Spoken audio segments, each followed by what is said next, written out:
வணக்கம்.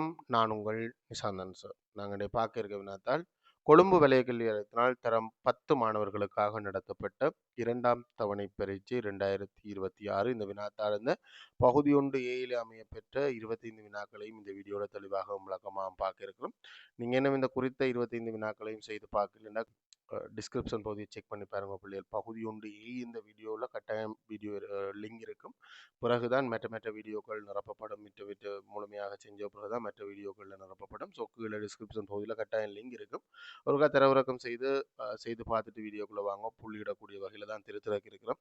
உங்களுக்கு எத்தனை புள்ளி கிடைச்சிருக்கு அப்படின்றத மறக்காமல் கமெண்ட் பாக்ஸில் பதிவிடுவோம். இந்த வினாத்தாள் கொஞ்சம் கடினமான வினாத்தாள். இப்போ நீங்கள் வழக்கமாக தரம் 10க்கு பார்க்குற வினாத்தாள்களை விட இந்த வினாத்தாளில் பகுதி 1 ஏயில் இருக்கிற வினாக்களை வச்சு சொல்கிறேன். கொஞ்சம் கடினமாக இருக்குது. செய்து பாருங்கள் உங்களுக்கு எத்தனை புள்ளி கிடைக்குது அப்படின்றத கட்டாயம் கமெண்ட் பாக்ஸில் பதிவிடுங்க. ஏன்னா அது முக்கியம். நீங்கள் வீடியோ கடைசி வரைக்கும் பார்க்குறீங்கன்றது அது மட்டும்தான் உறுதி அளிக்கும். ஸோ கட்டாயம் நீங்கள் கமெண்ட் பாக்ஸில் பதிவிடுங்க. வீடியோ தொடர்பான கருத்துக்கள் இருந்தால் அதையும் பதிவிடுங்க. உங்களோட பெயர், நீங்கள் எங்கேருந்து பார்க்குறீங்க அப்படின்றத விட நீங்கள் எந்த வகுப்பு மாணவர், அதாவது இப்போ 10ஆம் ஆண்டு மாணவர் 2026 27 28 இருக்குது. ஸோ அதுலையும் மறக்காமல் கமெண்ட் பாக்ஸில் பதிவிடுங்க.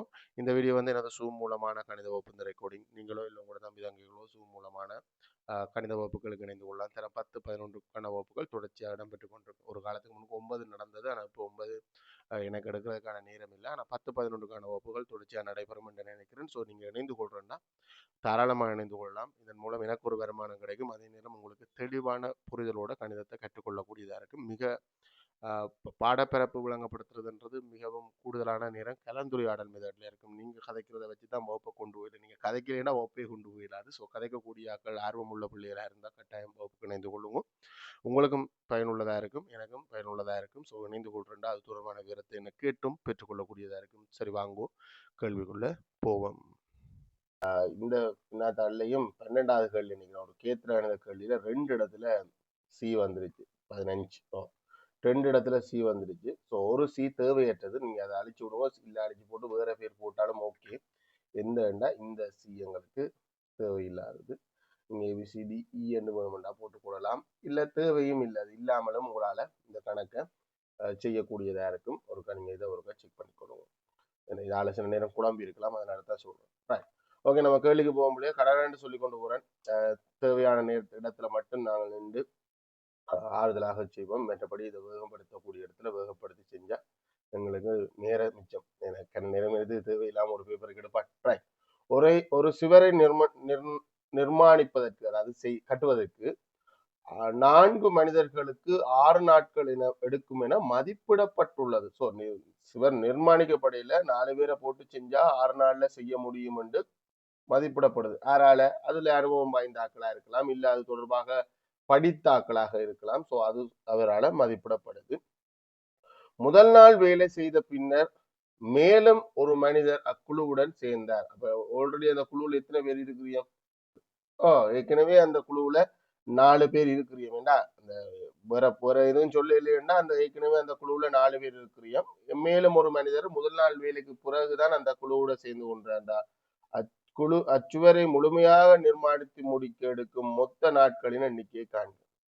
ஸோ நாங்கள் முதல்ல மொத்த வேலையை காணுவோம். மொத்த வேலை இந்த சுவரை கட்டுறதுக்கான மொத்த வேலை 4 மனிதர்கள் 6 நாள் செய்கிற வேலை 24 மனித நாள் அப்படின்னு சொல்றது. ஒரு மனிதன் தனியே இந்த வேலையை செய்வாருண்டா அவருக்கு 24 நாள் எடுக்கும். அதனாலதான் இதை 24 மனித நாள் வேலைன்னு சொல்றது. இந்த 24 மனித நாள் வேலையில இப்ப என்ன நடக்க போகுது? முதல் நாத்து அதே 4 பேருடைய வேலை நடக்குது. ஸோ முதலாம் நாள் செய்யப்பட்ட வேலை, முதலாம் நாத்தில் செய்யப்பட்ட வேலை எவ்வளவு? 4 மனிதர்களும் வேலை செஞ்சவ ஒரு நாள் தான் வேலை செஞ்சவ. இப்ப 2 நாள்ண்டா 2 8 மனித நாள் வேலை முடிஞ்சிருக்கும். இதனால தான் 1 பெருக்கிறேன். ஒரு 4 மனித நாள் வேலை மட்டும் முடிந்திருக்கும். ஸோ மீதியாக இருப்பது எவ்வளவு? இது பெரிய வேலையா போயிட்டு 24ல இருந்து 4 கழிச்சா 20 மனித நாள் வேலை எண்ணம் செய்யறதுக்கு இருக்கு. முதலாம் நாள் வேலை முடிஞ்ச பிறகு. அப்ப இதோட இப்ப எத்தனை பேர் இன்னும் ஒரு ஆள் ஜாயிண்ட் ஆகுறாரு. அடுத்த நாள்ல இருந்து இன்னும் ஒரு ஆள் ஜாயிண்ட் ஆகுறாரு. ஸோ இப்ப இனிமே இந்த வேலையை செய்ய போறாக்கள் எத்தனை பேர்? ஆல்ரெடி 5 பேர். ஸோ இப்ப 5 மனிதர்களுக்கு இந்த வேலையை செய்யறதுக்கு எடுக்கின்ற நாட்கள், மீதி இருக்கிற வேலையா எடுக்கின்ற நாட்கள் என்று பார்த்தவண்டா 20 மனித நாள் வேலைய 5ஆல் டிவைட் பண்ணினா 4 நாள். கேட்டது மொத்த நாட்கள். அப்ப மொத்தமாக இந்த வேலையை செய்யறதுக்கு எடுத்துக்கொண்ட நாள் முதல் ஒரு நாள், பிறகு 4 நாள். ஆகவே மொத்தமாக 5 நாட்கள் இந்த வேலையை செய்யறதுக்கு எடுத்திருக்கு. 5 நாட்கள் என்ற விடதான் உங்களுக்கு முழுமையான புள்ளியை பெற்று தரும். இல்லைன்னா மொத்த மனித நாள் வேலை 24என்றதை காண்றதுக்கு ஒரு புள்ளி, மற்றதுக்கு எதுக்கும் புள்ளி கொடுக்காத புள்ளிகள். இது ஒரு கொஞ்சம் கூடுதலான புள்ளிக்குரிய கேள்வி. ரெண்டாலும் 2 புள்ளிக்கு தானே வழங்கப்பட்டிருக்கு. அப்ப நாங்க 2 புள்ளி தான் வழங்க இயலும். அதனுடைய அடிப்படையில உங்களுக்கு 2 புள்ளி. 5 நாட்கள் தான் இந்த வேலை செய்யப்பட்டிருக்கும். 5 நாட்கள் என்ற அந்த இறுதி விடைக்கு ஒரு புள்ளியும், 24 மனித நாள் வேலை மொத்த வேலையை கண்டிருந்தால் ஒரு புள்ளியுமா 2 புள்ளி கிடைக்கும். படத்தை பார்த்து சொல்லுங்க புள்ளியில். இது என்ன கேள்வி? கேத்திர கணிதத்துல ஒரு கோணம் கணித்தல். எந்த இடத்துல? இரு சமபக்க முக்கோணம். இரு சமபக்க முக்கோணத்துல என்ன தொடர்பு? சமனான பக்கங்களுக்கு எதிரான கோணங்கள் சமன். இப்ப இந்த கோணம் சில நேரம் பருமன் ரீதியாக வரும், சில நேரம் கோணம் ரீதியாக வரும், சில நேரம் நாங்கள் அதை கணிச்சுத்தான் இந்த கேள்விக்கு நகர வேண்டியே வரும். இந்த இடத்துல இது என்ன? எக்ஸ் என்று போடு. ஏன் சமனான பக்கங்களுக்கு இப்ப சொல்லடா, முக்கோணத்தின் கோணங்கள் கூட்டுத்தொகை 2x வேகப்படுத்திட்டேன். 20ஐயும் கூட்டினா 180. முக்கோணத்தின் கோணங்கள் கூட்டுத்தொகை. இதெல்லாம் காரணம் எல்லாம் போட்டா நல்லந்தான், தேவை வேண்டியது. 2x சமன் 20 அங்கால போனா கழிவட்டம், கழிவட்டா 160. அப்போ எக்ஸ் எவ்வளவு போய் 2 அங்கால பிரிபடும், பிரிச்சே சொல்லிடு, மினக்கட தேவையில்லை. 80 பாக. எக்ஸ் சமன் 80 பாக என்ற விடை இருந்தால் அதுக்கு ஒரு புள்ளி. படத்துல இந்த இடத்துல எக்ஸ் போடுறதுக்கு ஒரு புள்ளி. கேத்திர இந்த கேள்விகளுக்கு கட்டாயம் அந்த இடங்கள்ல அந்த விடைகளை போடுறதுக்கு ஒரு புள்ளி வரும். புள்ளி எல்லாம் அது கொஞ்சம் கவனிச்சுக்கொள்ளுங்க. இரு அச்சர கணித கோவைகள் தான். ஆனா அச்சர கணித பிளஸ் மைனஸ் ஆல பிரியாத ஓர் உறுப்பு கோவைகள், அந்த உறுப்புகள்னு சொல்லுவாங்க. இந்த உறுப்புகள் இந்த பொது மடங்குகளில் சிறியது. பொமசி காணும் வகுத்து காண்ற அந்த மெதட் தான். இது இந்த குணகம் இல்ல, இதுக்கு குணகம் 5. ஸோ இந்த சந்தர்ப்பத்தில் ஒரு வித்தியாசமான கேள்வி. இப்போ இது கோயிலுக்கு வந்தாலே அவங்களே குழம்பிடுவாங்க. பொமசிக்கு நம்பருக்கு காரணி, நம்பர் காரணி 5 தான் பொது மடங்கு. இதுல ஒரே ஒரு ஆள் தானே இருக்கிறார். ஸோ அவர் தான் பொது மடங்கு. ஏ இந்த உயர்வலு கனம், பி இந்த உயர்வலு ஓராம்பலு. ஸோ 5 ஏ கனம் பி என்ற விடை இருந்தா முழுமையான 2 புள்ளி நேரடியாக கிடைக்கும். இல்ல நான் வகுத்து தான் பார்க்க போறேன். சில புள்ளிகள் 1ஐயும் 5ஐயும் மட்டும் வகுத்து பொமசி பிடிக்கும். சில புள்ளிகள் ஏக்கனம் 5 பி முதல்ல நம்பர்ல முதல் நம்பர் போமஸ் எண் காரணிகளை பார்ப்போம். 2 இல்ல, 3 இல்ல, 5 தான். ஏக்கனம் ஏபி என்று வரும். ஏயால 3 தரம் வகுக்க வரும். அப்பதான் ஏக்கனம் முடியும். பியால ஒருக்கா வகுக்க வேண்டி வரும். அதை வச்சுதான் பிள்ளை நாங்க வேகமாகவே 5 ஏக்கனம் பி என்று போடுறோம். வேகமா போடலாம், எது விதமான பயமும் இல்லை. ஒருவேளை வகுத்தல் முழுமையாக சரியா இருந்து இது விட பிழைச்சிருந்தா கூட உங்களுக்கு அந்த ஒரு புள்ளி கிடைக்கிறதுக்கு வாய்ப்பு இருக்கு. கவனமா. ரைட். 4வது கேள்வி. ரூபாய் 8000 பெறுமதியான பொருளொன்றை இறக்குமதி செய்யும் போது 9% தீர்வையாக செலுத்த வேண்டும். வரி செலுத்திய பின் அந்த பொருள் இந்த பெறுமதி. அது என்ன இறக்குமதி என்றா நம்ம தீர்வு என்ன என்னன்னு தெரிஞ்சு கொள்ளணும் பிள்ளை. நாங்கள் எங்கட நாட்டுக்குள்ள ஒரு பொருளை கொண்டு வரும்போது நாங்கள் செலுத்துற வரி. அது ஆன்லைன்லையும் நாங்கள் ஆர்டர் பண்ணி எடுக்கலாம். அப்ப நாங்கள் பொருளை கொள்விலை, பொருளுந்த விலை இங்க கவனிச்சு கொள்ளணும் பிள்ளைகள். ஆன்லைன்ல ஆர்டர் பண்ணும் போது உங்களுக்கு தெரியும், சில வெப்சைட்கள் வழியால நீங்க வெளிநாட்டு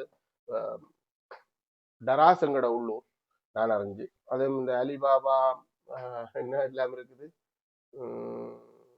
அமேசான், அதெல்லாம் வெளிநாட்டில இருந்து நாங்க பொருட்களை கொள்வனம் செய்யலாம். ஸோ அதெல்லாம் எப்படி இருக்குமெண்டா நாங்கள் சப்மிட் பண்ணி கொண்டு போகத்தான் டேக்ஸ் சில நேரம் வரும், சில நேரம் வராது. அந்த டேக்ஸ் காட்டும் போது பொருள் இந்த கொள்விலை இந்த இங்க 9%. ஒவ்வொரு பொருளுக்கும் ஒவ்வொரு சதவீதம் இருக்கும். இந்த பொருளுக்கு 9%. ஸோ கேட்டது வரி செலுத்திய பின் அந்த பொருள் வந்து புதிய பெறுமதி கேட்டது. முதல்ல நாங்க தீர்வையை காணுவோம். நேரடியா 109% பெருக்கினாலும் பெறும். தீர்வை பொருள் இந்த கொள்விலை இந்த நாங்கள் 8000க்கு அந்த பொருளை வாங்கி நாங்கள் 8000 எத்தனை சதவீதம்? 9%. பின்ன பெருக்கல் 100 மேல் 9 என்று போடுவோம். இதே கால்குலேட்டர் நாங்கள் நேரம் 9% போடலாம் இல்லையா? சைவரை போட்டு எவ்வளோ நாங்கள் தீர்வை வரியா கட்டணும்? ரூபா 720 தீர்வை வரியா செலுத்தணும். அப்ப கேட்டது அது இல்லைன்னா வரி செலுத்திய பின்னர் பொருளின் புதிய பெறுமதி 8000 இந்த 720 நாங்க சேர்த்து கொண்டா புதிய பெறுமதி, இந்த வரியும் அந்த பொருளுக்காகத்தானே கட்டுறேன், வேறு யாருக்குமா கட்டுறேன். ஸோ பொருள் இந்த புதிய பெறுமதி 8720 என்று இருக்கும். நேரடியாகவும் பெறக்கூடியது புள்ளிகள். இந்த சதவீதத்தால பெருக்கிற ஐடியாவுக்கு ஒரு புள்ளி, அதாவது நீங்க 109% பெருக்கினாலும் சரி, 9% பெருக்கி 7720 கண்டு கூட்டியிருந்தாலும் சரி, விடை இறுதி விடைக்கு ஒரு புள்ளியுமாக 2 புள்ளி கொடுங்க. அடுத்தது ஒரு சின்ன சமன்பாடு தீர்த்தல் மாதிரி வந்துருச்சு. ஒரு மடக்கையில மடக்கை இப்ப கொஞ்சம் கொஞ்சம் அடுத்த கட்டத்துக்கு போய் கொண்டிருக்க அடிப்படையில அவங்க மடக்கையில ஒரு சமன்பாடு தீர்த்தலே தந்து விட்டாங்க. அதாவது அடி தெரியல, அது என்னன்னு கேட்கிறேன், மனசாலையும் காணக்கூடியது. அதாவது மடக்கு என்பது வலுவக்கான்ற கேள்வி. இப்ப ரெண்டு இந்த சரி என்ன 8 ஆற்ற மூண்டாம்பலு அப்படின்ற மாதிரி கேள்வி. 8 ஆற்ற மூண்டாம்பலு 2 அப்ப ஏக்கான பெருமானம் 2. சரி, ஓகே, அது ஒரு பக்கம். நம்ம வேற மாதிரி யோசிப்போம். இதை நாங்கள் மடக்கையில வச்சு கொண்டும் சமன்பாடு தீர்த்தலுக்கு இந்த பக்கம் ஒரு மடக்க, சேம் அடியோட இந்த பக்கம் ஒரு மடக்கை எடுக்கணும். பட் அது அப்படி இல்லை. இது மடக்கையா எடுக்கிறது கொஞ்சம் கஷ்டம். ரொம்ப அது ஒவ்வொன்றிலிருந்து இந்த மடக்கையா எடுக்கலாம். ஆற்ற மடக்கையா எடுக்கிறதுன்றது ஒரு சின்ன சிக்கல் இருக்கு. ஸோ அதை விட்டுருவோம்.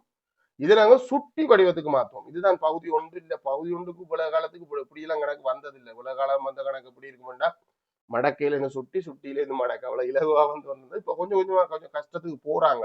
நீங்க கடைசி வருஷங்களை பாத்தீங்கன்னா தெரியும், நாங்க திரும்ப திரும்ப ஒரே கேள்வியில கேட்டதால கொஞ்சம் கடினத்தை நோக்கி போறாங்க. அப்ப எந்த கேள்வி எங்க போவாங்கன்னு தெரியாத நாடி ஒரு கேள்வி நல்ல கேள்வியா நாங்க எடுத்துக்கொள்வோம். சரி, அப்ப என்ன செய்வோம், இதை முதல்ல சுட்டி வடிவமாக மாற்றுவோம். இதை முழங்கி கொண்டாதான் மாத்திடும். இந்த 8 ஏயின் எத்தனையாம் பலு என்று கேட்கும் போது 3ஆம் பலுன்னு சொல்றோம். இங்கே அடியா, சுட்டிலையும் ஏதான் அடி. ஏயின் 3ஆம் பலு சமன் 8. அப்ப நமக்கு தேட வேண்டியது 8ஐ ஆற்றியாவது ஒரு ஆள் 3ஆம் பலுவா சொல்லணும். முதன்மை என்ன அளவா கண்டுபிடிக்கிறோம். 2ஆல வகுக்கலாம் 4, 2ஆல வகுக்கலாம் 2, 2ஆல வகுக்கலாம் 1. ஆற்ற 3ஆம் பலு 2 இந்த 3ஆம் பலு. அப்ப ஏயின் 3ஆம் பலுவு மட்டும்தான், 2இன் 3ஆம் பலுவு மட்டும்தான். ஆகவே இதுல இருந்து நாங்கள் என்ன சொல்லலாம், ஏ சமன் 2 என்று சொல்லலாம். நீங்க சுட்டி வடிவமாக்குற இந்த வரைக்கும் ஒரு புள்ளியும், ஏ சமன் 2 என்ற விடைக்கு ஒரு புள்ளியுமாக நீங்க 2 புள்ளி கொடுங்க. புள்ளிகள் சுட்டி வடிவமாக்கித்தான் செய்யணும். மனசால செஞ்சிருந்தா ஒரு புள்ளி தான் கொடுக்கலாமா. மனசாலையும் செய்யக்கூடிய கேள்வி இல்லைன்னு நான் சொல்லல.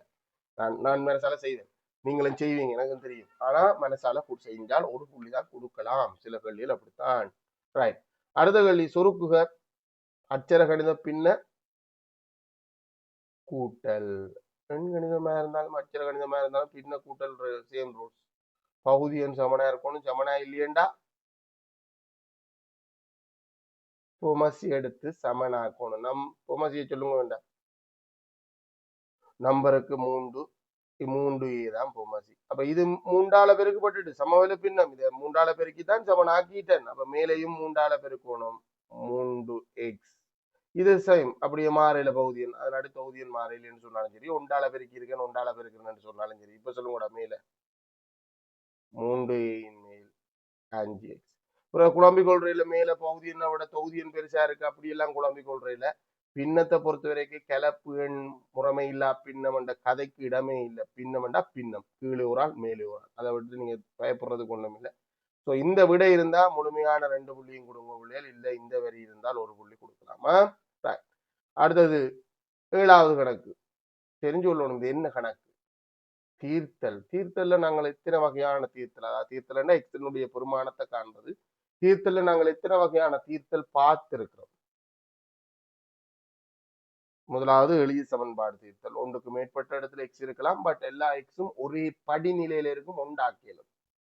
அடுத்தது 2 தெரியாக்கணியும் 2 சமன்பாடு இருக்கிறது, ஒருங்கமை சமன்பாடு தீர்த்தல்னு சொல்லுவோம். இது எந்த டைப், இது டைப் 3. நாங்க படிச்சல 3 இருபடி சமன்பாடுன்னு சொல்றது. இதுல 2 இடத்துல எக்ஸ் இருக்கு, அந்த எக்ஸ் ஒரே சைடுல இருக்கு. ஆனா இது ரெண்டையும் சுருக்கலுமா, சுருக்கி எக்ஸ் ஒரு உறுப்பாக கன்வெர்ட் பண்ணலுமா. அதாவது 2x எக்ஸ் வர்க்கத்திலிருந்து 5x கழிக்கலுமா, இல்ல. சோ ஒரு இடத்துல எக்ஸ கொண்டு வந்தா தான் நாங்கள் என்ன செய்யலாம், நாங்கள் அங்கால கொண்டு போகலாம். அப்ப இது அந்த மெத்தட் சரி வராது. அப்ப இது அடுத்த ஏதோ ஒரு மெத்தட்டை பயன்படுத்தி தான் இதை வந்து என்னால தீர்க்க இயலும். இருபடி சமன்பாடு தீர்க்கிறதுக்கு தரம் 10 பகுதி ஒன்றுக்கு தரம் 10 நம்ம தான் வர்றது பிள்ளைகள். தரம் 10க்குரிய ஐடியா என்ன? இரண்டு காரணிகளின் பெருக்கம் பூஜ்ஜியத்துக்கு சமனாக வரும் என்று சொன்னா இந்த ரெண்டுல ஒரு காரணி பூஜ்ஜியமா இருக்கணும். ஏன்னா நாங்கள் எத்தனையோ பெருக்கம் பார்த்திருக்கோம். பூஜ்ஜியம் பெற பெருக்கம் பெறணும்னா கட்டாயம் விட பூஜ்ஜியமா வரணும்னா அதுல பெருக்கிறதுல குறைஞ்சபட்சம் ஒரு ஆளாவது பூஜ்ஜியமா இருந்தால் வரும். அந்த ஐடியா. அப்ப நாங்கள் இது காரணிகளின் பெருக்கமா இருக்கா? இங்க பூஜ்ஜியம் சரியா இருக்கு. இது காரணிகளின் பெருக்கமா இருக்கா? காரணிகளின் பெருக்கமா இருக்கா? காரணிப்படுத்தி இருக்கா? அதாவது ரெண்டு நம்பர் பெருக்கி இருக்கா? இல்ல கழிச்சு கொண்டிருக்கா? உறுப்புகளா இருக்கா? கழிச்சு கொண்டு கூட்டி கொண்டிருக்கிறத நாங்கள் என்னன்னு சொல்றதுன்னு உறுப்புகள்னு சொல்றது. நம்ம காரணிகண்டா பெருக்கி கொண்டிருக்கணும். பெருக்கல் அடையாளம் அச்சர கணித கோவில தெரியாதுதான். ரெண்டு பிரேக்கெட் பக்கத்து இருந்தா பெருக்கல் அடையாளம். சரி சொல்லணும். இப்ப நாங்கள் இது என்னென்று காரணிப்படுத்தலாம்? ஒவ்வொரு மெதட் இருக்கு. இது பொது எடுத்து காரணிப்படுத்தல். ரெண்டு உறுப்பு இருக்கு. ரெண்டு உறுப்புலையும் யார் பொதுவா இருக்கு? எக்ஸ் பொதுவா இருக்கு. எக்ஸ பொது எடுத்தா எக்ஸ் வர்க்கத்துல இருந்து எக்ஸ் தர எக்ஸ்ல இருந்து ஒரு காரணி எக்ஸ் சயஞ்சு. இதுல எக்ஸும் அங்க சயஞ்சு. அப்ப நீங்க வெளிப்பட உண்மை சொல்லுங்க. என்ன முடிவு? ஒன்றில் எக்ஸ் என்ற காரணி பூஜ்ஜியமா இருக்கணும். இல்லை என்றால் இந்த மற்ற காரணி இந்த காரணி பூஜ்ஜியமா இருக்கலான் இல்லையே. எக்ஸ் அஞ்சு என்ற காரணி பூஜ்ஜியமா இருக்கும் போதும் அந்த கோவை பூஜ்ஜியமா இருக்கும். எக்ஸமன் பூஜ்ஜியம்ன்றது தீர்வு. எக்ஸமன் அஞ்சு அங்கால வந்தா என்னடா வரும்? நேரஞ்சு. அப்ப அங்கால இந்த பூஜ்ஜியம் எங்க? பூஜ்ஜியம்ன்றது ஒன்றுமே இல்லை. அது எம்டி. அப்ப இங்கேருந்து அவர் வரும்போது அந்த இடம் சக அஞ்சுக்கான இடமாக மாறிடும். இல்ல நீங்க நேர பூஜ்ஜியமும் அஞ்சையும் கூட்டி அஞ்சுன்னு போடலாம். ஒவ்வொரு தீர்வுக்கும் தான் புள்ளி. இதுக்கு ஒரு புள்ளியும் இதுக்கு ஒரு புள்ளியாக உங்களுக்கு ரெண்டு புள்ளி கிடைக்கும். அடுத்த கேள்விக்கு போகும் பிள்ளைகள். தரப்பட்டுள்ள உருவில் இதான் இது வருது இல்லையா? தரப்பட்டுள்ள உருவில் ஏபியும் டிசியும் சமாந்தரமானதா? சமாந்தரமாக இருந்தால் பொதுவாக சமாந்தரத்துல முதலாவதா வேலை செய்யறது ஒன்று விட்ட கோணங்கள், ஒத்த கோணங்கள், நேய கோணம். அதை தாண்டி நடுப்புள்ளி தீட்டம் அது இதன் கணக்கே இருக்கு 11ஆம் ஆண்டுக்கு வரும்போது. இப்போதைக்கு ஒன்று விட்ட கோணம் ஒத்த கோணம் முக்கியமானது. முக்கோணி ஏபிசியில் ஏபி சமன் ஏசி ஆகும். அப்ப இது ஒரு தரவு. ஏபி என்ற கோடும் ஏசி என்ற கோடும் சமன். ஒரு முக்கோணத்துல இரண்டு பக்கங்கள் நீளத்துல சமனாக இருந்தால் நாங்க சொல்லக்கூடிய முடிவு என்னென்ன? இரு சமபக்க முக்கோணம். இரு சமபக்க முக்கோணமா இருந்தால் சமனான பக்கங்களுக்கு ஒரு முக்கோணத்துல மட்டும்தான் சமனான பக்கங்களுக்கு எதிரான கோணங்கள் சமன். ஆனா இந்த முக்கோணத்துல இப்ப நீங்க இடைக்குள்ள போற கோட கருத்துல கொள்ளக்கூடாது. இந்த கோணம் இந்த கோணத்துக்கு சமனா இருக்கு. இந்த ரெண்டும் சேர்த்து தானே அந்த இடைக்குள்ள அதை கோடு பிரிக்கிறது எங்களுக்கு தெரியாது. முக்கோணம் மட்டும்தான் எங்களுக்கு தெரியும்.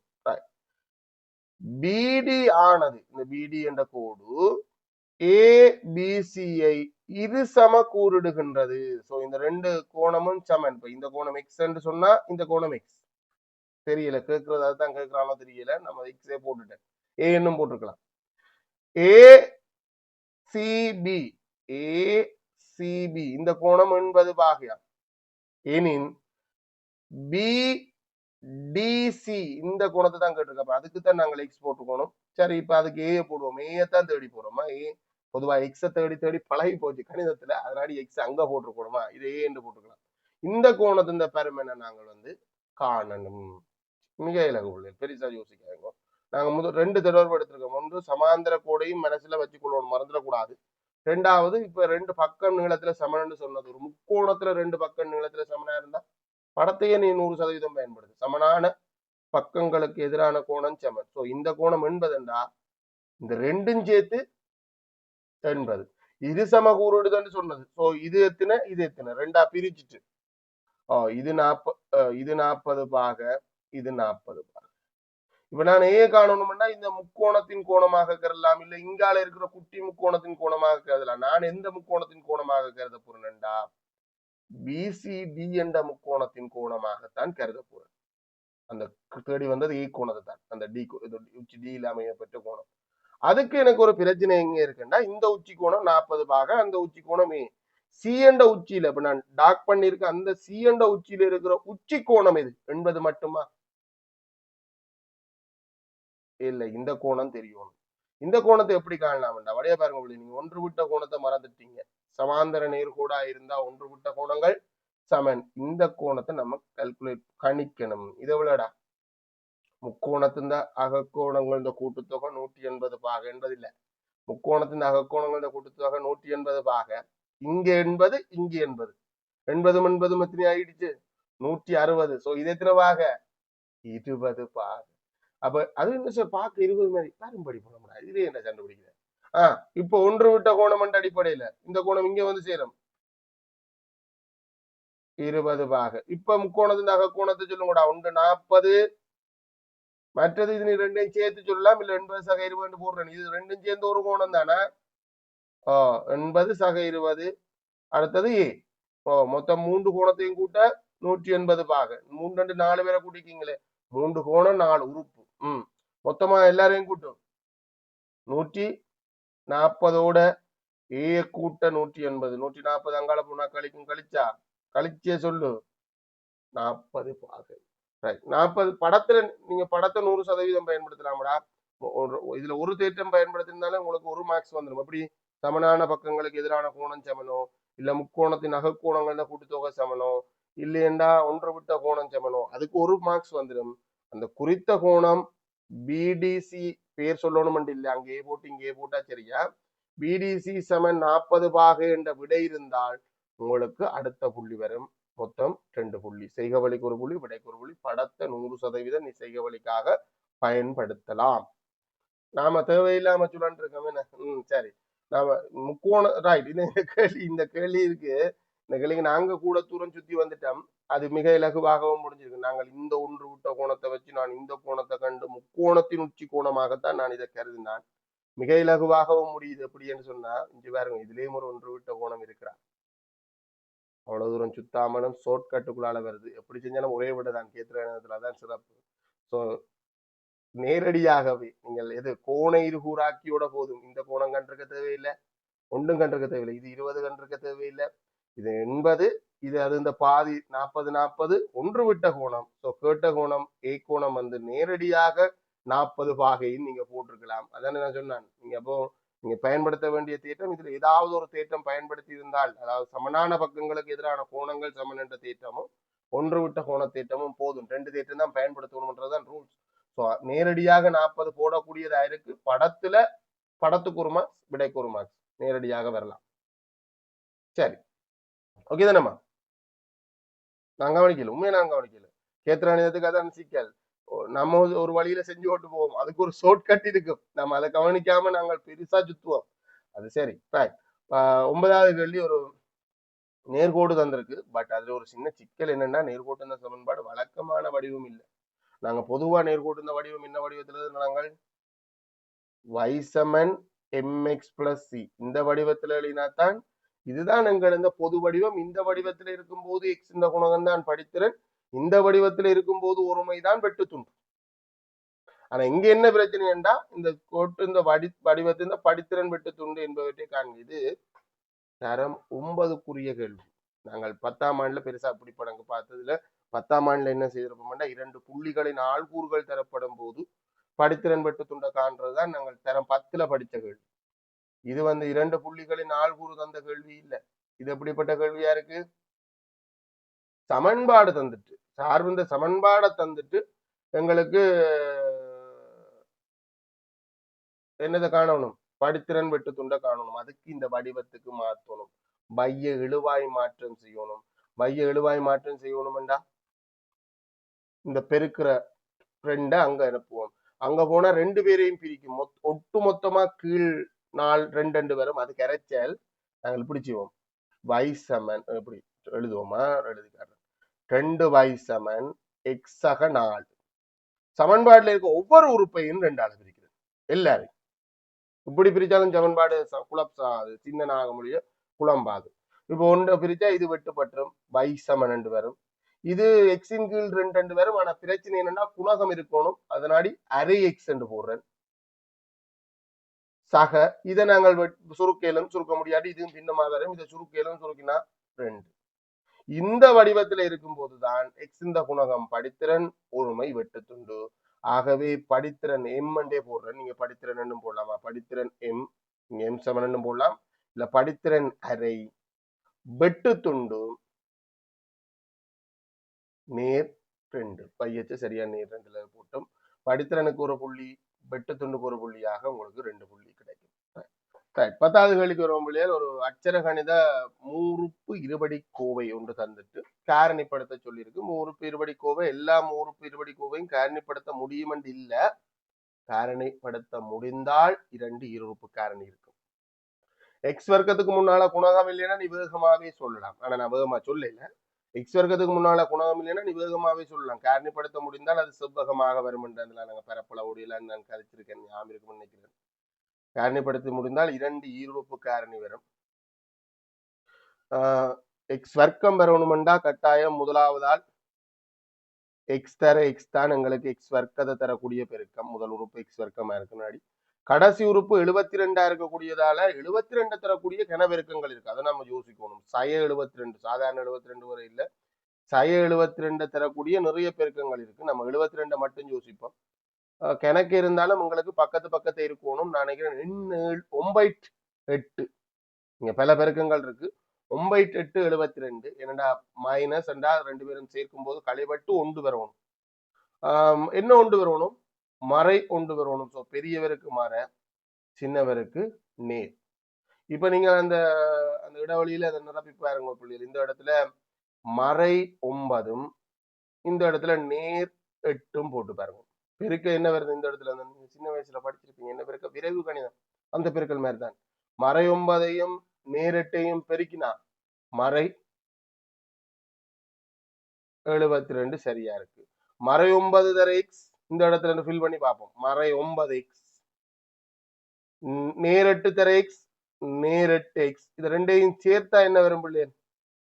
ஒரே சாய ஒரு எக்ஸ் சரியா இருக்கு. சோ நீங்க வேகமாவே எடுத்த உடனே என்ன சொல்லலாம்? ஒரு காரணி எக்ஸ் ஆக 8, மற்ற காரணி எக்ஸ் 9 என்று வேகமா போடலாம். எப்ப இவ்வளவு வேகமா போடலாம்னா எக்ஸ் வர்க்கத்துக்கு குணகம் இல்லாத பட்சத்தில் மட்டும்தான். இல்லைன்னா வேற வழி இல்ல, பொறுமகாக்கத்தான் வேணும். நான் அப்படி இல்லாம நான் பொறுமகாத்தே வாரன் தரம் 10க்குரிய காரணிப்படுத்தல, 9க்குரியது மாதிரி எடுக்காம முதல் உறுப்பு மாறாது, கடைசி உறுப்பு மாறாது, நடு உறுப்பை 2ஆ பிரிச்சு போட்டு 4 உறுப்பு கோவையாக மாற்றணும். அதுக்கு இந்த 2 பேரையும் பெருக்கிறதையும் 72, இந்த 2 பேரையும் பெருக்கிறதும் வரப்போற 2 பேரையும் பெருக்கிறதும் சமனா இருக்கணும். இந்த 2 பேரையும் பெருக்கினா 72 வருது. 72 தர பெருக்க நிறைய இருக்கு. அதுல பக்கத்து இருக்கிற 8, 9ம் அதுல ஒரு ஆள் நேர் 8 எக்ஸும் மறை 9 எக்ஸ் மாறையும் போடலாம். மறை 9 எக்ஸ் முன்னுக்கு போட்டோம், நேர் 8 எக்ஸ பின்னுக்கும் போடலாம். அது ஒரு திட்ட விருப்பம். இப்ப இதுல எதை பொது எடுக்கலாம்? இந்த முதல் 2 உறுப்புலையும் எக்ஸ பொது எடுத்தா எக்ஸ் ஆக 8, அதுல சிக்கல் இல்லை. இப்ப பின்னுக்கு தான் சிக்கல் வர போது. இதுல யார பொது எடுக்கலாம்? கட்டாயம் குறி மறை 9 பொது எடுக்கலாம். சய 9 பொது எடுக்கலாம். Right, okay. இது எக்ஸ், இதுல என்னடா வரும்? 9 பொது கொடுத்தா மறை 9 பொது கொடுத்திருக்க, மறையால வகுத்தாள் நேர் 8. இதுல கனவழிகளுக்கு அந்த நேர் வர்றது குழப்பம். ஏதோ பார்த்துக்கிட்டு சமாளிச்சு அப்படி அனுப்பி போடுவாங்க. இதுல மிகச்சரியா செய்யணும் இல்லையா? சரி, அப்ப நீங்கள் இப்ப 2 உறுப்புலையும் எக்ஸாக 8 பொதுவா இருக்கிறதால எக்ஸாக 8 பொது எடுத்தீங்கன்னா எக்ஸை 9 வரும். மற்ற காரணி மிச்சம் இருக்கிறார்கள். இதுல காரணிகள் முன்னுக்கு பின்னுக்கு மாறி வரலாம். 2 காரணியின் பெருக்க மாறி இருக்கணும். ஒவ்வொரு காரணிக்கும் ஒவ்வொரு புள்ளிப்படி உங்களுக்கு 2 புள்ளி வரும். செய்க வழிக்காக புள்ளி இல்லை. ஒரு சின்ன சமன்பாடு தீர்த்தல், ஒரு சின்னனா இருக்கிற ஒரு சமன்பாடு தீர்த்தல், ஆனா பின்னம் இருக்கு, ஒன்றுக்கு மேற்பட்ட இடத்துல எக்ஸ் இருக்கு. நாங்கள் என்ன செய்யணும்? இத ஒரு பின்னமாக மாற்றணும். எப்படி ஒரு பின்னமா மாற்றலாம்? பகுதியின் சமன் இல்ல, பொமசி எடுத்து நாங்கள் ஒரு பின்னமா மாற்றலாம். 3x பொமசி. அதுக்கேற்ற மாதிரி தொகுதியின் மாற்ற இது மாறையில மாறாது. இது 3ஆல பெருக்கப்பட்டிருக்கு. ஆகவே 3ஆல பெருக்கணும். 3 சமன் 6ன் மேல் 1. இதை நீங்க சுருக்கினீங்க வேண்டாம். 3x மேல் 4 சமன் 6ன் மேல் 1. குறுக்க பெருக்குவோம் பிள்ளைகள். பின்னம் இருக்கிற சமன்பாடை பின்னம் இல்லாத சமன்பாடா மாத்துறதுக்கு குறுக்கு பெருக்க ஐடியாக்கு தான் நான் ஒரு பின்னமாக்கினான்.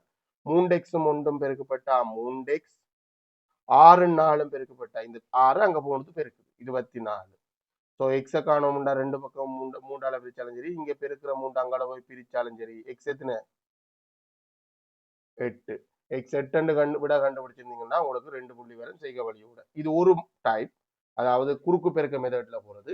ரெண்டாவது இந்த 3 உறுப்பு இருக்கு தானே, அந்த 3 உறுப்புலையும் இருக்கிற பின்னம் இருக்கிற சமன்பாடை பின்னம் இல்லாத சமன்பாடா மாத்துறது. இதுவும் இந்த கணக்குக்கு ஈஸி தான்.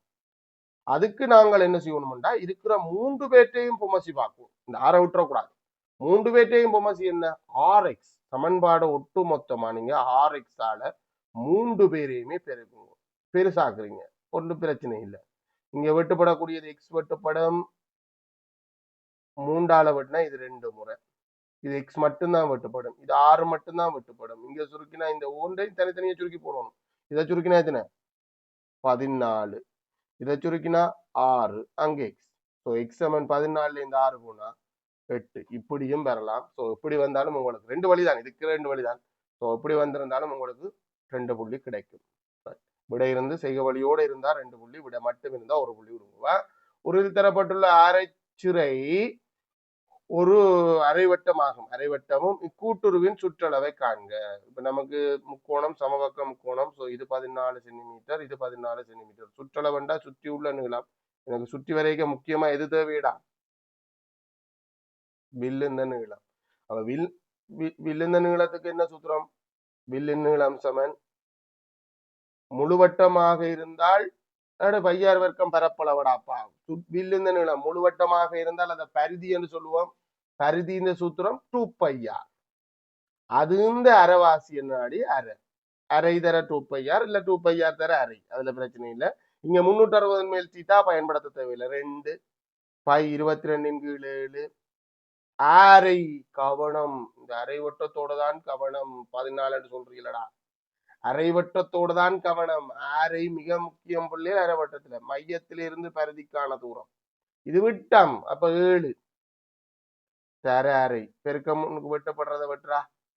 அப்ப இவ்வளவு வெட்டுறெல்லாம் வெட்டியாச்சு, வெட்டுப்படாம இருக்கிற ஒரே ஒரு ஆள் 22 சென்டிமீட்டர். ஆனா கேட்டது சுற்றளவு. விழுந்த நீளத்தோட ஆரை கூட்டணும். இங்காலு ஒரு 14, இங்காலு ஒரு 14, கதை 2 14 தான் கூட்டணும். கதைக்கிற விளங்குதா? ஓகே. ஸோ 14 இந்த 2 மடங்கு 28, 28 22 எத்தனை 50 சென்டிமீட்டர். இந்த வில்லுந்த நீளத்தின் சூத்திரத்துல பிரதிடுறதுக்கு ஒரு புள்ளி புள்ளியல், அது நீங்க சேர்த்தும் சில புள்ளியல் செய்வாங்க. விடைக்கு ஒரு புள்ளியாக 2 புள்ளி. ரைட்டா? கட்டாயம் சூத்திரத்துக்கு தானங்க, வில்லுந்த நீளத்துக்கு புள்ளி இல்லை. ஒரே அளவான 4 சிவப்பு நிற மணிகளும் 3 வெள்ளை நிற மணிகளும் கொண்ட ஒரு பையிலிருந்து எழுமாறாக எடுக்கும் ஒரு மணி சிவப்பு நிறமாக இருப்பதற்கான நிகழ்வு. மொத்தம் எத்தனை மணி இருக்கு, 4 வெள்ளை, சிவப்பு நிறத்துல 4, வெள்ளை நிறத்துல 3, மொத்தமா 7 மணிகள் இருக்கு. நீ எழுமாறா எடுக்கிற அந்த எந்த மணியும் பெறலாம். சிவப்பு நிறத்துல இருக்கிற மணியும் பெறலாம், வெள்ளை நிறமாக இருக்கிற மணியும் பெறலாம். சிவப்பு நிறம் பெறதுக்கு 4 வாய்ப்பு, 4 மணிகள் உனக்கு சிவப்பு நிறத்தை பெற்று தரக்கூடியது. எத்தனைல 7ல. கேட்ட கேள்விக்கான விடை என்ன, நான் 7 4. சில பிள்ளைகளுக்கு எப்படி ஒரு தப்பான எண்ணம் பெறுமெண்டா 4ல் 1 விட போட்டிருக்கிறதுக்கு வாய்ப்பு கூட. ஏனென்று சொன்னா, சார் அங்க 4 சிவப்பு பணிகள் இருக்கு சார், அதுல ஒரு மணி எடுத்தா தானே சார் 4ல் ஒரு வாய்ப்பு தானே என்ற வரிலாம் குழப்பி அடிப்பாங்க. இல்லையடா, மொத்தம் 7 பந்துல 7 மணிகள்ல எதுவும் பெறலாம். 7 வாய்ப்புகள்ல உனக்கு சாதகமானது 4 வாய்ப்பு, 4 பேர்கள் உனக்கு சாதகமானது சம வாய்ப்பு. அதனால 7ல் 4 பின்னம். 7ல் 4 விட இருந்தா 2 மார்க்ஸ், மற்றபடி புள்ளி இல்லை. புள்ளியெல்லாம் ஒரு பந்தின் நீளம், ஒரு பக்கத்தின் நீளம் 6 சென்டிமீட்டர் ஆக உள்ள ஒரு சதுரமுகியின் மொத்த மேற்பரப்பளவு. தரம் 8க்கே போயாச்சு. சதுரமுகிந்த மொத்த மேற்பரப்பு, சதுரமுகிந்த ஒரு முகம் எவ்வளவு, என்ன செய்ய 36 இல்லையடா, சதுரமுகிந்த ஒரு முகத்தின் பரப்பளவு தாண்டா 36. அது 6ஆல பெருக்கணும். ஏன்னா அவ சதுரத்தின் பரப்பளவு நீளந்தர அகலம் இல்ல நீளத்தின் வர்க்கம் 6 தர 6 36 சென்டிமீட்டர் வர்க்கம்.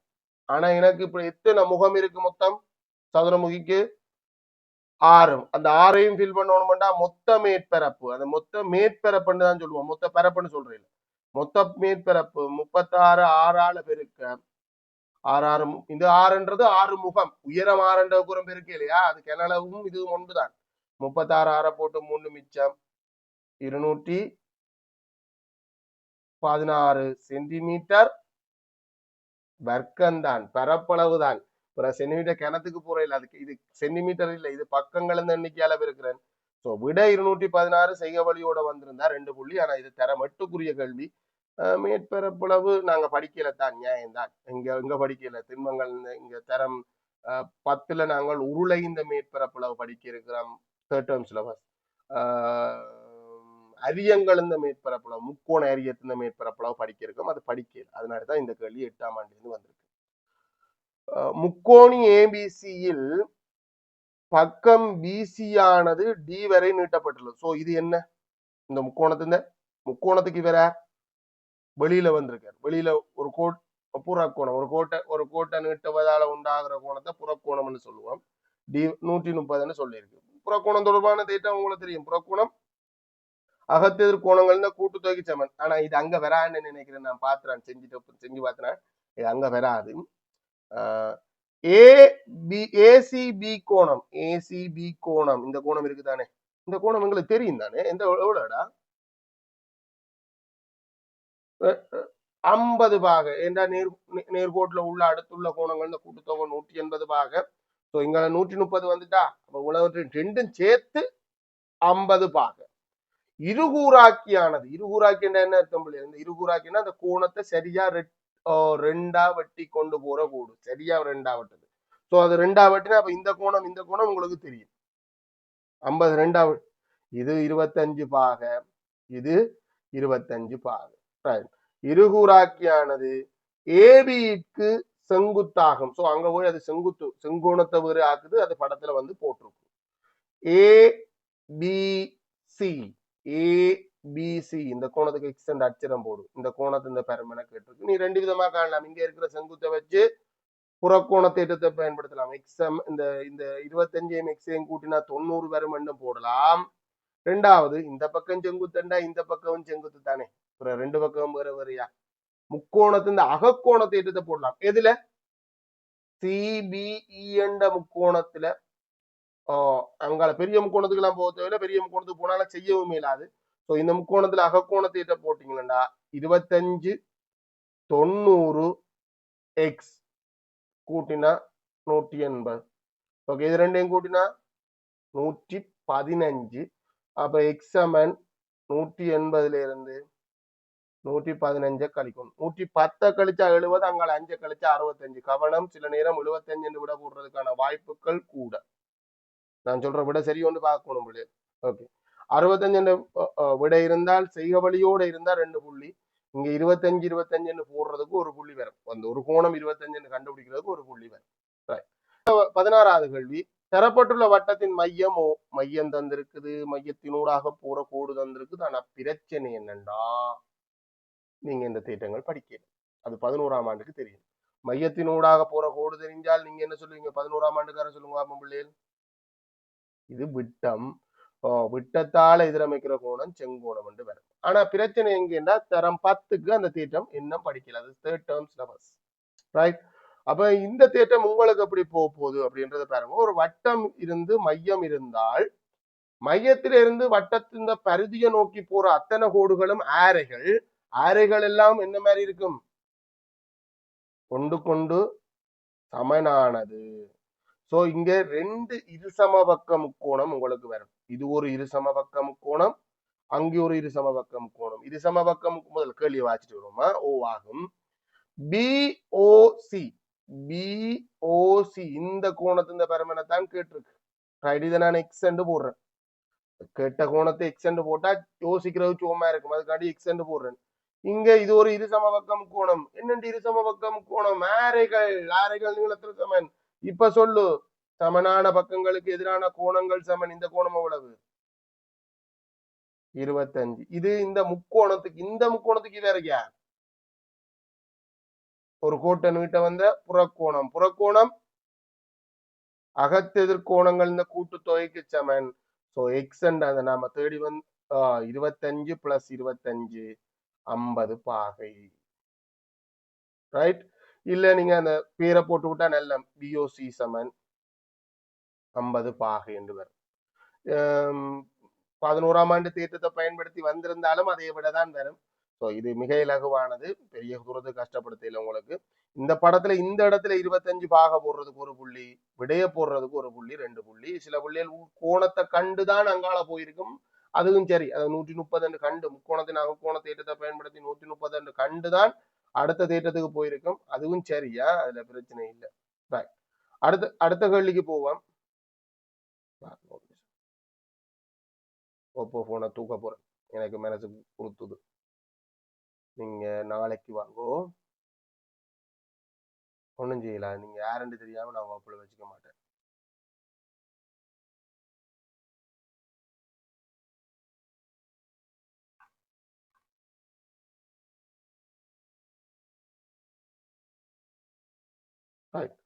தொடருவோம் பிள்ளைகள், அப்படியே தொடருவோம். 17வது கேள்விக்கு போவோம். 17வது கேள்வி எங்களுக்கு என்ன இருக்குன்னா, உருவில தரப்பட்டுள்ள தகவல்களுக்கு ஏற்ப எக்ஸ் y, அங்கேயும் கோணம் தான். என்ன தகவல் தந்திருக்கு? திரும்ப திரும்ப இது சமம். ஏன்னா நாங்க கொஞ்சம் கேத்திரானித கேள்வி தான் படிச்சுக்க முடியல, 8 கேத்திரானித கேள்வி வரணும், வேற வழி இல்லை, அப்படிதான் கேள்விடும். இந்த எக்ஸ் y இந்த பருமனை கேட்டிருக்குது. இதன்படி பார்த்தா இது இணைகரம்ன்றதை தாண்டி சமாந்தர நேர்கோடுகள், சமாந்தர நேர்கோடுகளுக்குள்ள ஒரு கோட்டை இணைப்பதால வருகின்ற நேய கோணங்கள் இந்த கூட்டுத்தொகை 180 பாக. ஸோ எக்ஸையும் 75ஐயும் கூட்டினா 180 பாக வரணும். இல்ல நீங்க இணைகரத்தின் கோணங்களையும் பயன்படுத்தலாம். இது எக்ஸ், இது 75, நாட்பக்கள் இந்த அகக்கோணங்கள் இந்த கூட்டுத்தொகை 360ஐயும் பயன்படுத்தலாம். ஸோ எக்ஸ் சமன் 180 இருந்து 75 கழிக்கணும். 70 கழிச்சா 110, அங்கால என்ன மஞ்சள் கழிக்க இருக்க, அப்ப எத்தனை என்ன விடையடா? எக்ஸ் 105 பாகை. இது இணைகரம் என்று எடுத்தா நீ நேரடியாக இந்த இடத்துல 75 போடலாம். இணைகரத்தின் எதிர்கோணங்கள் பருமல்ல சமன் படிச்சுட்டு இருந்தானே. ஓகே, அப்ப இது இங்க ரிஃப்ளெக்ட் பண்ணும். இது புறக்கோணம் கிடையாது பிள்ளைகள், இது அகக்கோணத்துக்கு சமனான குத்தெதிர்கோணமா. புறக்கோணம்ன்றது இது, இது இங்க வரும். இது எத்தனை பாக? 75 பாக. இதுல ஒரு இருசம பக்கம் கோணம் இருக்கு. இருசம பக்கம் கோண தேற்றத்தை சரியா சொல்லுங்க பிள்ளைகள். சமனான பக்கங்களுக்கு எதிரான கோணம் சமன். அப்ப இந்த கோணம் 75 வையா, சில நேரம் 75 வரலாம், அது இந்த படத்தை பொறுத்து. இது வையா 75 வை என்று தான் வரும். ஏன்னா இங்க வைக்கு எதிரானது வைக்கு எதிரானதுக்கு. ஆகவே ஒரு முக்கோணத்தின் அகக்கோண தேற்றத்தை பயன்படுத்தினீங்கன்னா 2 வை அதோட 75 கூட்டினா 180. முக்கோணத்தின் அகக்கோண தேற்றம் 180. ஸோ 2 வை சமன் 180 இருந்து 75 கழிக்கோணம் 105 பாகை என்று வருது. இதுல ஒரு சின்ன சிக்கல் வருது, தசமத்துல கோணம் வர்றது நாங்க பெருசா பார்த்தது இல்லை, இதுக்கு பிள்ளையில. ஸோ y சமன் 105 நாங்க 2ஆல பிரிக்கணும், 52.5 பாகை என்று வரும். இல்ல நீங்க கிளையில சொன்னா 30 கிளை என்று வரும்.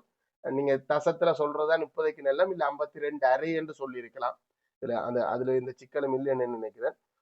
ஒவ்வொரு கோணத்துக்கும் ஒவ்வொரு புள்ளியாக உங்களுக்கு 2 புள்ளி கிடைக்கும். சரிதானே? இதுல டவுட் இருக்கா? எனக்கு ஒரு டவுட்டா தான் இருக்கு, நான் சரியா சொல்லிட்டு தான் போறணும். சரியாதான் சொல்லியிருக்கேன். 18வது கேள்விக்கு வருவோம். 24% ஆண்டு எளிய வட்டி வீதத்தின் கீழ், அதாவது ஆண்டுக்கு 24%, ரூபாய் 16,000 கடனாக பெற்ற ஒருவர் 6 மாதங்களில் செலுத்த வேண்டிய மொத்த வட்டி என்ன? 6 வருஷம் என்றது 6 மடங்கு, இது 6 மாதம். மாதம்ன்றது வருஷத்தை விட சின்ன. அப்ப முதலாவது நாங்க செய்வோம், வருஷத்துக்கான ஆண்டுக்கான வட்டி அப்படின்னு பார்த்தோம்டா, வாங்கின கடன் 16,000-இன் 24% நாங்க வட்டியா கட்டுவோம். இது இந்த அரைவாசியா இருக்கும் 6 மாதத்துக்கான வட்டி. நீ வருஷம் முழுமையாக வச்சிருந்தா தான் இவ்வளவு தொகை வட்டியா கட்டணும். வாங்கின காசை கட்டுதான் பண்ண, வாங்கின காசை கொடுக்காம ஒரு இல்ல, வட்டியா 24% கட்டணும்டா. இப்போ வருஷத்துக்கு அரை வருஷத்துக்கு அது இந்த பாதி இல்லையண்டா, மாதத்துக்கான வட்டியை காண்றதுக்கு 12 பெருக்கி பிறகு 6 மாதத்துக்கான வட்டிக்காக 6ஆல பெருக்கி இருக்கலாம். இதுல ஒரு பல விதம் இருக்கு. அந்த அரைன்றது இங்கேயும் வருந்தான் பிள்ளைகள். இங்க வட்டிங்கன்னா 12, இங்க வெட்டினீங்கன்னா சைவர். இப்ப நாங்க பெருக்கிறதுக்கு 2 பேர் இருக்குன்னா 160 12 பெருக்கினா வட்டியை காணலாம். சைவரை பின்னால போட்டுட்டு 12ஆல பெருக்கிறோம், 72 2 போட்டு 7 மிச்சம் 19 வரும். ஸோ வட்டியாக கட்ட வேண்டிய தொகை ரூபா 1920. 1000 900 பல விதமாக சொல்லுவாங்க. இந்த விடை இருந்தால் உங்களுக்கு 2 புள்ளி, இல்ல அரையால பெருக்கோணம், இல்ல 2ஆல பிரிக்கோணம், இல்ல ஒரு வருஷ வட்டியை கண்டுட்டு 2ஆல பிரிச்சிருப்பாங்க. எந்த விதத்துல வந்திருந்தாலும் செய்க வழிக்கு 1 புள்ளி. விட நம்பர் சரிதான பிள்ளைகள், எனக்கு எண் சுருக்கல்ல சில நேரம் தவற விடுவேன், அதன் அடுத்தான் கேட்கிறேன். Okay right. அடுத்த கேள்விக்கு போடுவோம். 19வது கேள்வி, நிமிடத்திற்கு 60 லிட்டர், அதாவது என்ன விளக்கம்னா ஒரு தொட்டிக்குள்ள வந்து கொண்டிருக்கு, ஒரு நிமிடத்துல நேர்வித சமன்ல நான் செய்யறேன் பிள்ளைகள், 60 லிட்டர் நீர் என்ற வீதத்துல இந்த குழாயினூடாக வந்து கொண்டிருக்கு.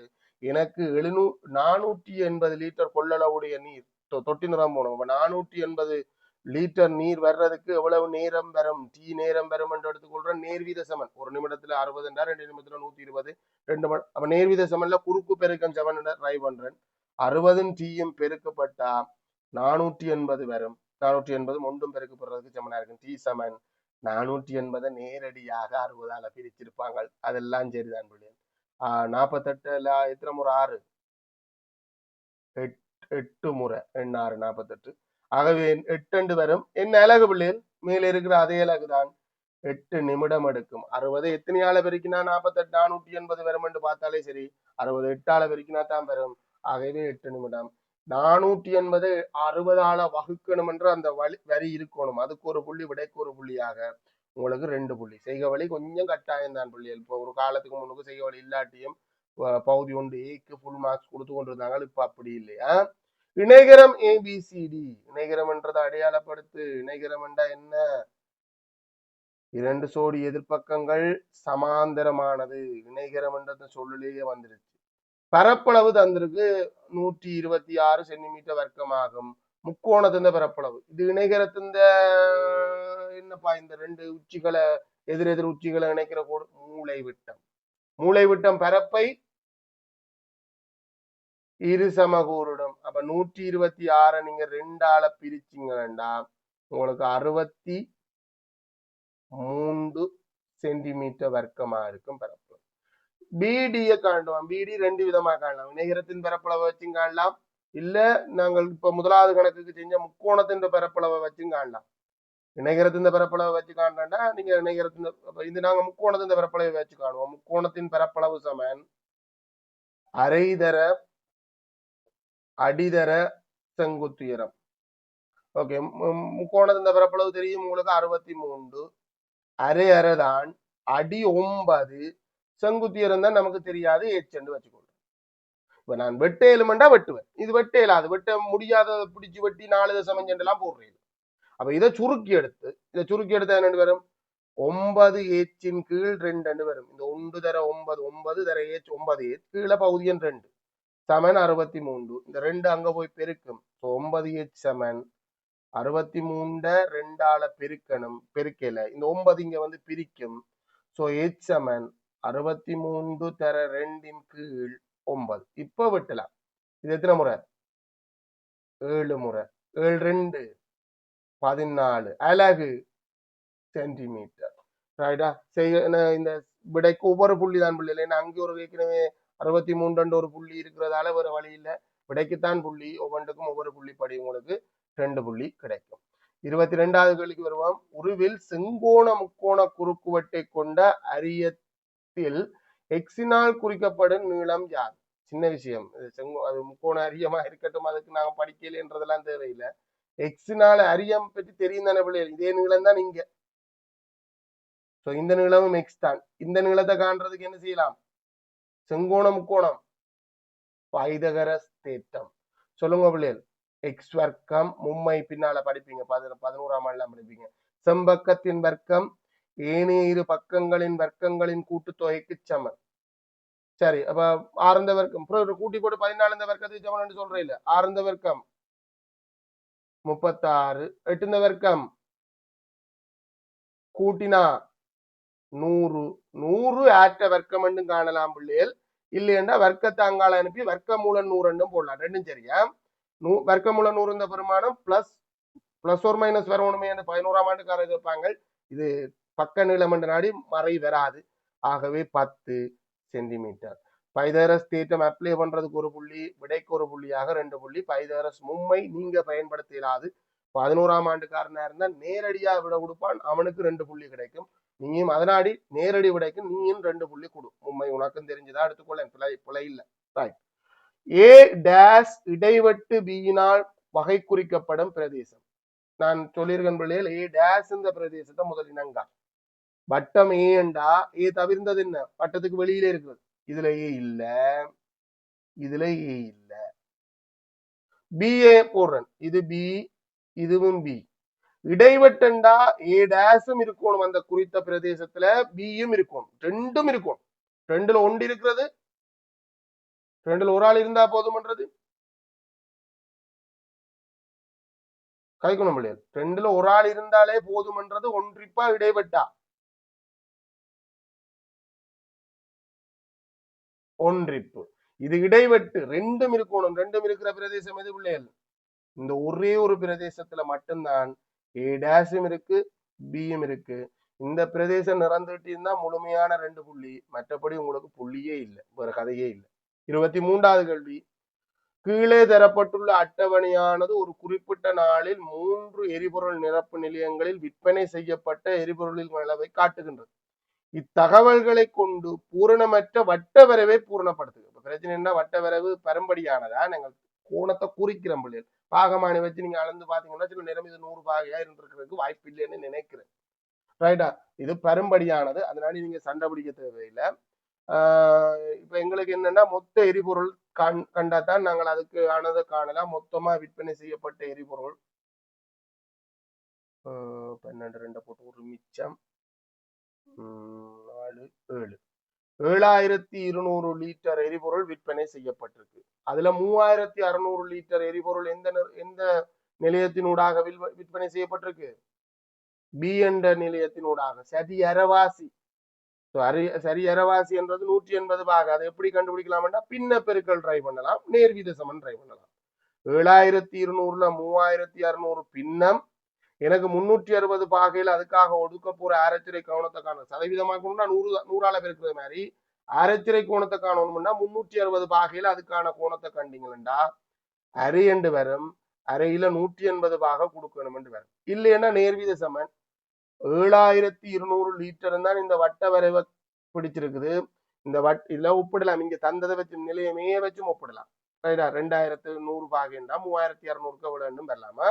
7200 லிட்டருக்கு 3000 தந்ததை மறந்து போட்டேன் நான். 360 பாகை என்று சொன்னால் 3600 லிட்டருக்கு நேர்வீத சமன் குறுக்கு பெருக்கம் சமன் 360 தர 3600 கீழே 7200. நீங்க சுருக்கி எடுத்தீங்கன்னா 180 பாகை. 180 பாகை நாங்கள் பாகமானிய தேவையில்லை, நேர இழுத்து விட்டா சரி.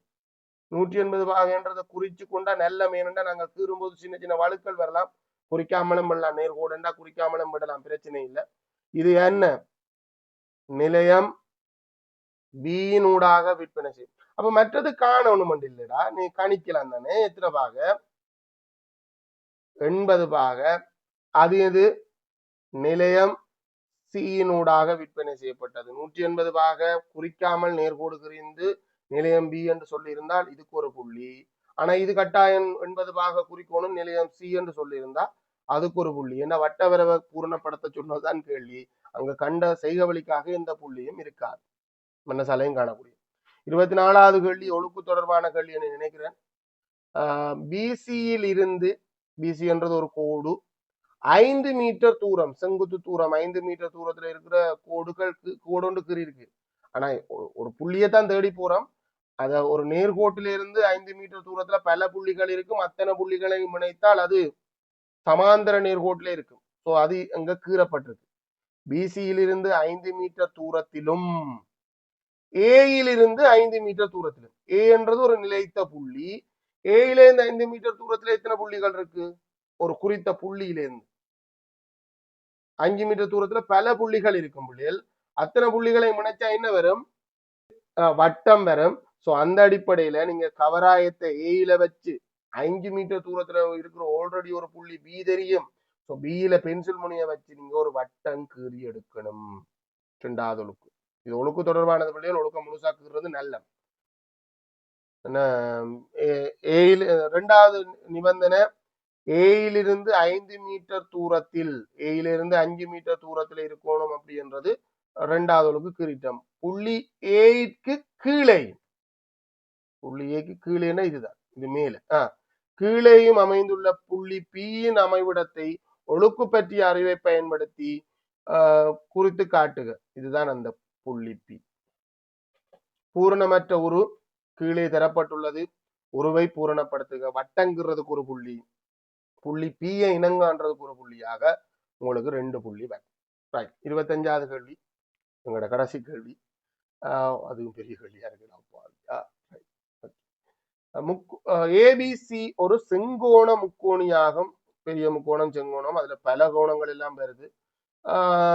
பி கோணம் ஏபி 35 பாக படத்திலையும் குறிச்சிருக்குது. இந்த முக்கோணம் ஏபிஎஸ் என்ற இந்த முக்கோணமும் பிக்யூஆர் என்ற முக்கோணங்களும் ஒருங்கிசுவதை காட்டுவதற்கு பின்வரும் வெற்றிடத்தை நிரப்புவட்டான். இதுல இருக்க தரவின்படி ஒரு பக்கம் சமன் செம்பக்கம், ஆனா செங்கோணம், ரெண்டும் செங்கோண முக்கோணம். நாங்கள் என்ன நினைக்கலாம், இந்த பக்கமும் இந்த பக்கமும் சமனா இருக்கும் என்று நினைக்கலாம். பட் அது சொல்லப்படையில. எப்படி காணலாம் என்று சொல்லுங்க ஆப்பம் பிள்ளைகள். இது ஒரு 35 பாக தந்து இருக்குது. அது எனக்கு எந்த விதத்துல உதவியா இருக்கும் முயற்சி செஞ்சு பாருங்க. இது 35 பாகையா இருந்தால் பெரிய முக்கோணத்துல அகக்கோணங்கள் இந்த கூட்டுத்தொகை 180 பாகையின் படி இந்த 90 போக மிச்சம் 2 பேரும் 90 தருவணும். அப்ப இது எத்தனை பாகை? 55 பாகை. இந்த முக்கோணத்துல அகக்கோணங்கள் இந்த கூட்டுத்தொகை 180 பாகை. சோ இது எத்தனை பாகை? 35 பாகை. 3 கோணம், இது அதே மாதிரி 55 காணலாம். 3 கோணம் சமனா இருக்கிறது ஒருங்கிசைவுக்கான நிபந்தனையில கட்டாயம் ஒரு பக்கம் பெறும். அது செம்பக்கமா இருந்தா வேற மாதிரி பார்த்துருக்கலாம். அது அப்படியே ஒரு செம்பக்கம் இல்லை, ஒத்த பக்கம் தான் பார்க்க போறோம். ஸோ இதுல பார்த்தோம்னா 1 ஏபி சமன் பிக்யூ தரவு தந்திருக்கு. அதே மாதிரி இந்த கோணம் பி கோணம் கியூ கோணத்துக்கு சமன், அது செங்கோணமாக இருக்கிறதால சமன் தரவு தந்திருக்குது. இந்த கோணம் பிஏஎஸ் கோணத்துக்கு எந்த கோணம் சமன்? இவரா இந்த 35 கதைக்கு இல்ல, பிஏஎஸ் கோணத்துக்கு கியூஆர்பி கோணம் தான் சமன். முக்கோணத்தின் அகக்கோண தீட்டத்தின்படி பிஏஎஸ் கோணம் 55, இது 55. அதெல்லாம் நம்ம காட்ட வேண்டி இருக்கும் புள்ளியில கியூஆர்பி கோணம் சமன். காரணம் என்று சொன்னா அது 55 பாகைன்றதுதான் காரணம். அது 55 பாகை எப்படி வந்ததுன்னா அது பெரிய ரீசன், அதை பற்றி கதைக்க வேண்டாம். ஆகவே இந்த 2 முக்கோணங்களும் கோகோ பா என்ற நிபந்தனையில ஒருங்கி செய்யும். எனக்கு இந்த கோணம் போடுறதுதான் இங்க விஷயமா. கியூஆர்பி கியூஆர்பி என்று போடலாம். ஆர்கோணம் கியூஆர்பி தான் வேற பேர் போடலாம்.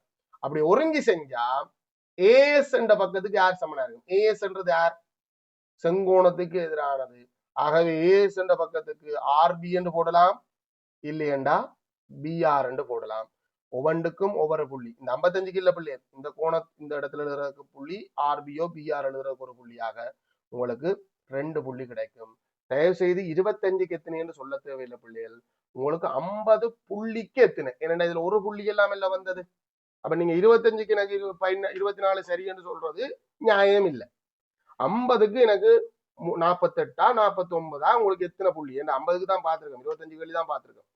ரைட்டா? உங்களுக்கு இந்த புள்ளி எனக்கு மறக்காம வாட்ஸ்அப்ல போடுங்க. சூம்ல படிக்கிற பிள்ளைகள், நேரடி பிள்ளைகள் கொண்டு வந்து காட்டலாம். பள்ளிக்கூட பிள்ளைகளும் கொண்டு வந்து காட்டலாம், ஸ்கூல் பிள்ளைகளும் கொண்டு வந்து காட்டலாம். என்னுடைய ஸ்கூல் பிள்ளைகளை சொல்றேன். மற்றபடி யூடியூப்ல நான் பதிவிடுவேன், பதிவிடுறதுக்கு ரெக்கார்ட் பண்றேன். ஆனா பெரும்பான்மையான யூடியூப் காரங்கள் யாருமே ஸ்டார்ட்ல பார்த்துட்டு ஓடிடுவாங்க. அதுக்குதான் நேரடி வகுப்பு தான் பிரயோசனமானது. ரெக்கார்டிங் ஃபாலோ பண்றது ரொம்ப கஷ்டம். நான் நேரடி வகுப்புலையும் பள்ளிக்கூடத்துலையும் என்ன செய்வேன்னா இருத்தி வச்சு சில கேள்வி பேப்பரை போட்டு விடுறது. செய்யும் கூட, இதை பார்த்து செய்யும் கூடான்னு போட்டு விடுறது. திரும்ப திரும்ப நானும் கத்தையிலாதே. அப்படி நீங்க இருத்துறதுன்றது ரொம்ப கஷ்டமானதா இருக்கும். வகுப்பு தான் பிரயோசனமானது. சரி, ஓகே, பதிவிடுங்க, நம்புறேன். சந்திப்போம்.